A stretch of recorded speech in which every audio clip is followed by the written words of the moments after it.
The FIDE World Rapid and Blitz Team Championships are taking place here in London over the last few days. We had the first day yesterday and it runs until Sunday the 15th of June. I'm commentating live with Ivanka Halska.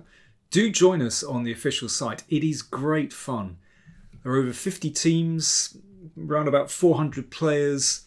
It's such a rich event, you know, a real cornucopia of talent.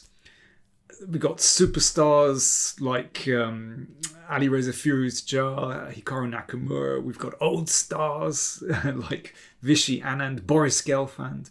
And we've got young stars, Faustino Oro, and a whole load of others. Anyway, so much interesting chess. I've picked out two games from yesterday to look at. I'm going to look at them in two separate videos. And they both feature a Sicilian. And this first one features a Sicilian Sveshnikov. And the next game will feature a Sicilian Kalashnikov. As many of you know, I have a particular interest in these Sicilian openings, like the Kalashnikov, the Sveshnikov, and the Najdorf as well, because they feature a particular pawn structure. Anyway, let's look at this game. So played between Levon Aronian and Richard Rapport, two superstars.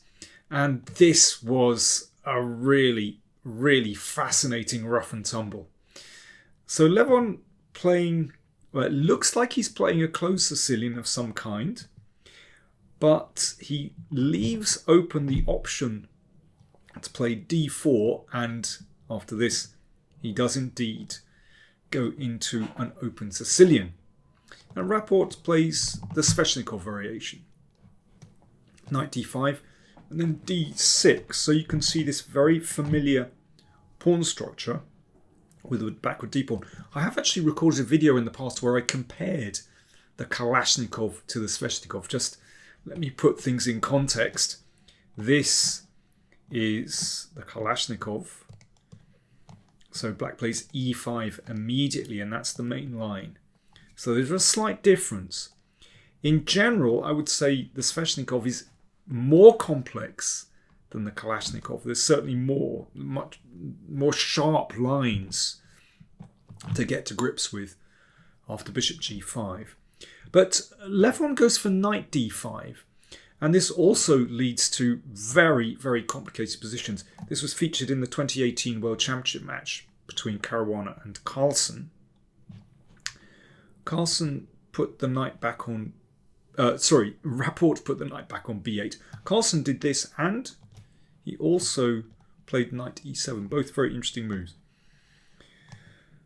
But what we've got here is that basically the pawn structure has changed. So white has this 4-3 majority on the queen side. Black has a 4-3 majority on the king side. So we've got these shifting tectonic plates, and black often goes for attack on the king side. White tries to break through on the queen side. But it's, you know, both players have these not exactly opposing plans, but just different plans, basically. And sometimes they meet in the middle.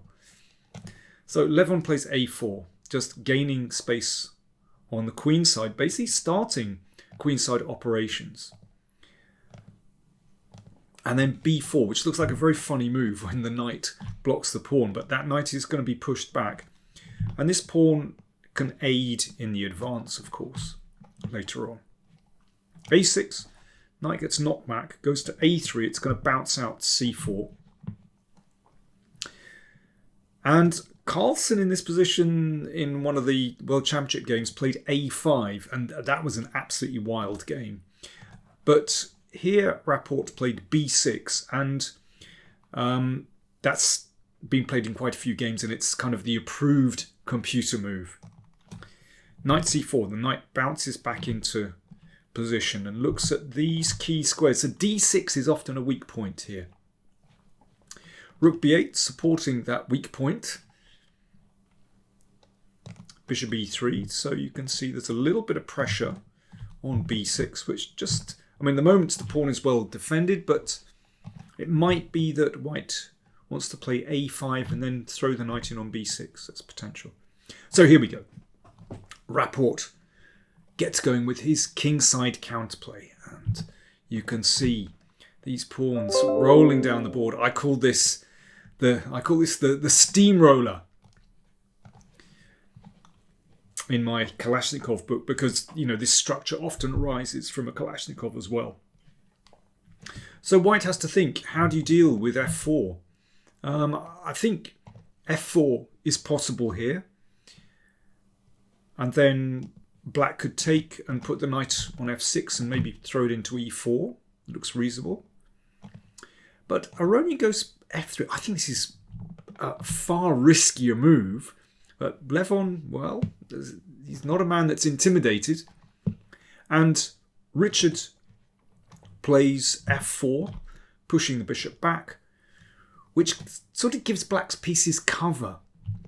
So that's a very nice pawn chain. They shut out white's pieces.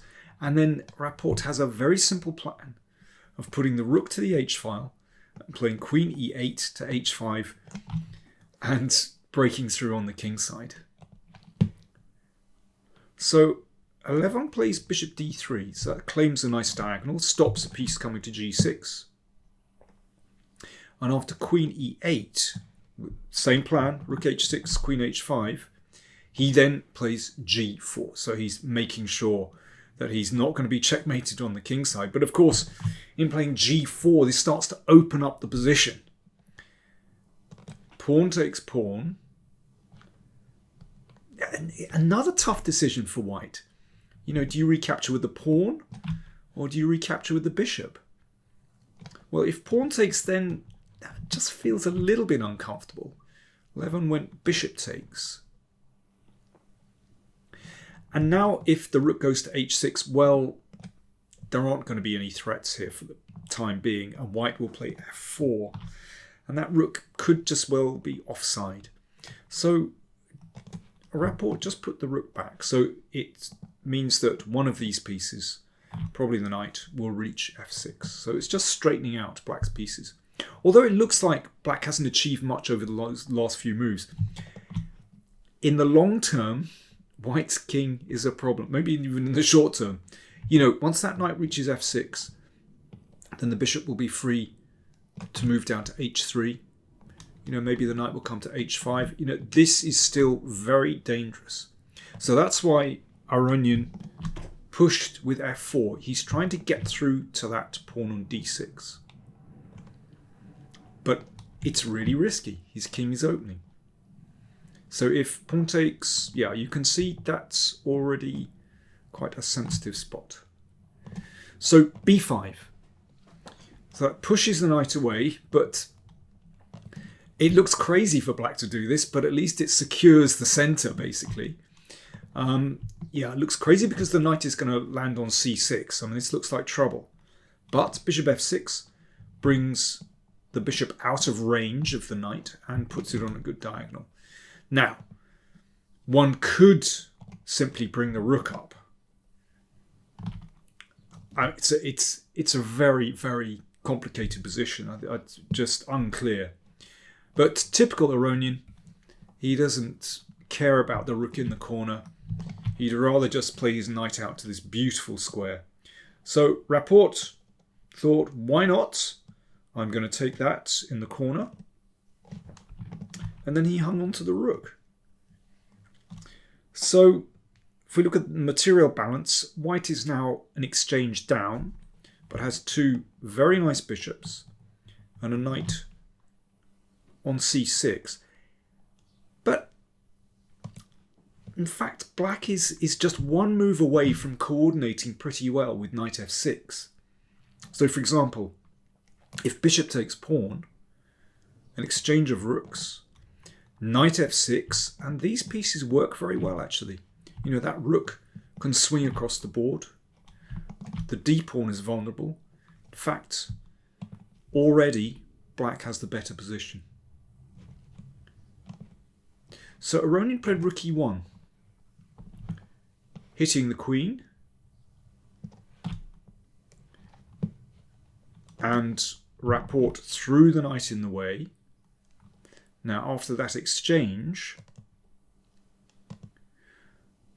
you see, the knight move has actually freed black's pieces. So, for example, after rook e5, queen f7, very good coordination. That rook does a very good job of controlling squares here. Suddenly, black's major pieces are flying. So Aronian decided to actually exchange the queens, which is quite risky.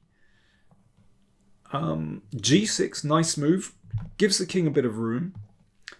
Perhaps prepares to exchange pieces with bishop f5.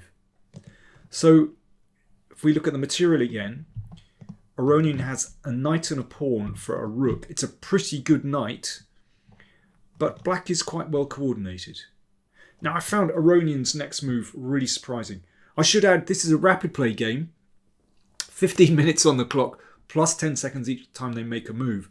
So, I mean, frankly, I think the standard of play is superb, given how little time they have.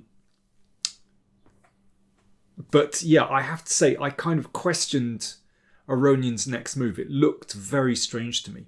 Normally, if you're an exchange up, you have a rook against a knight here, one of your objectives is to exchange rooks.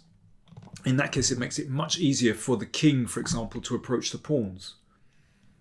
And that's why I was so surprised that Aronian voluntarily offered to exchange off his rook. And this, I'm sure this is a mistake. Having said that, I think it's already quite a tricky position. But, okay, this is what happened. And the king came up. The knight came back. And Rapport played bishop f5, wanting to exchange pieces. And it's probably not a bad move. Bishop takes b5 played, bishop takes c2. You can see that white's king is way out of play here. It needs to be over here to support the pieces and the pawns. But because it's so far away, this must be better for black. Okay, here is where I'd like you to have a think. I'm going to have a drink. Cheers. What would you play with black in this position? Because Rapport got it wrong. Black to play. Cheers.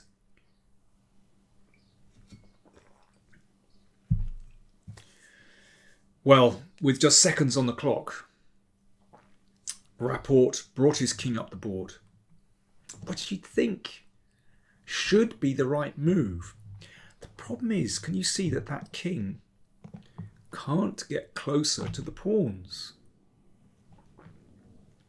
In fact, the best move here would be to play king e8. That's really a key move, because the king will sit here or here very happily, stopping those pawns advancing.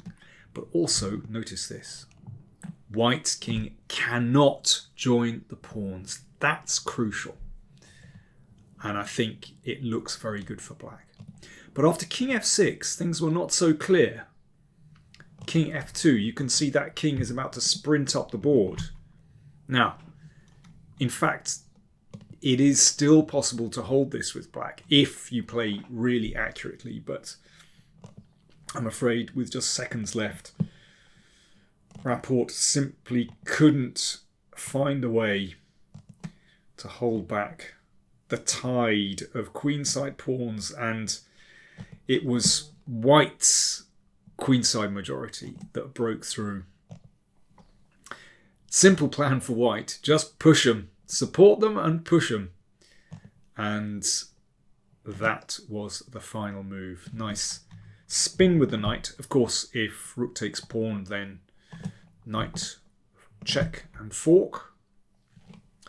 And if, well, there's not much to do, let's say h5, d7, threatening to make a queen.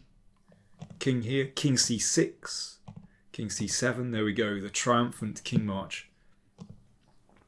And again, a very simple tactic to win the rook, and the b pawn goes through. So yes, in this case, the queenside majority that was formed at this moment eventually made it through. But in general, I always feel with this structure that black usually has very good counterplay with these two pawns, but it is fantastically complicated. Really interesting game.